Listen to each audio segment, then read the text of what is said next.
Негізі мен өзім бизнес саласындамын, алып сатуда, стройка саласындамын. Осы агробизнесқа келгенім, өйткені көзім жетеді, осы агробизнестің болашағы бар. Құдайдың берген бізге жері бар, үлкен жер бар, өте үлкен жеріміз бар. Құдайдың берген бізде қанымызда мал бағу бар, жер егу бар. Бидай еге аламыз, арпа еге аламыз, мал өсіре аламыз, қой, жылқы, қара мал өсіре аламыз. Неге сол қолдан келетін нәрсені пайдаланып өспеске?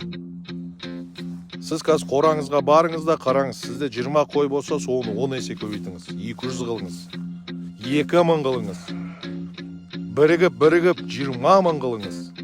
Сіз болып, біз болып, осы агро саланы дамытып, қой асырайық, жылқы асырайық, қара мал асырайық, көбейтейік, өркендетейік, экспортқа шығарайық.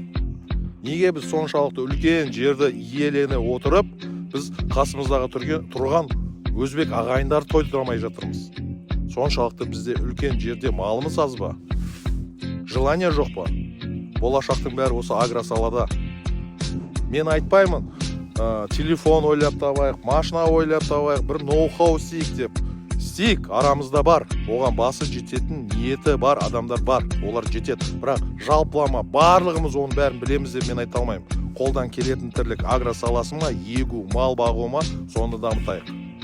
Экспортты өркендетейік.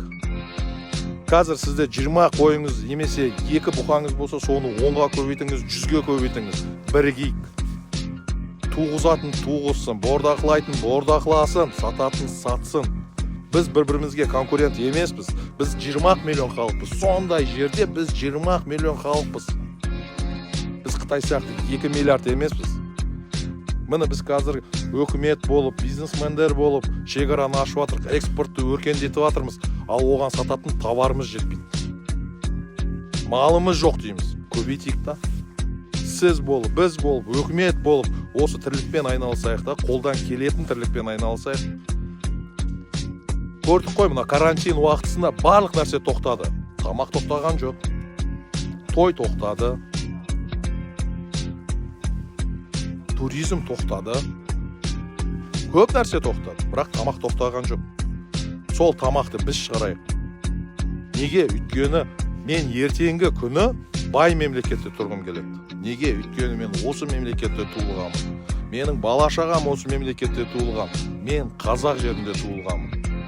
Ертеңгі күні менің бала-шағам, мен өзім, менің ұрпағым бай мемлекетте өмір сүргенін қалаймын. Біз тамақ сатайық та, сол Қытай елінен техниканы алайық.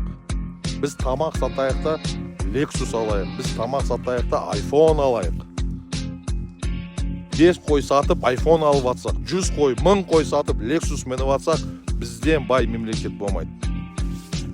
Бір-бірімізді қолдайық. Біз конкурент емеспіз. Тағы да айтам, біз конкурент емеспіз. Біз бірігіп, басқа елдермен конкурент болайық. Өзіміздің қойларымыз бен малдарымызды соларға тамақ ретінде сатайық. Бай мемлекетте тұрайықшы. Мен қазір көрсетіп жатырмын. Мен көрсеткенде мен қатты білімді емеспін. Мен де тура сіз сияқты үйреніп жатқан адаммын. 4 жыл осы тірлікте жүрмін. 3 жыл бойы мен минуста отырдым. Неге? Өйткені мен білген жоқпын. Мен тек қана ақша беріп отырдым. Ал 4-ші жыл мен енді қораның басына өзім келдім.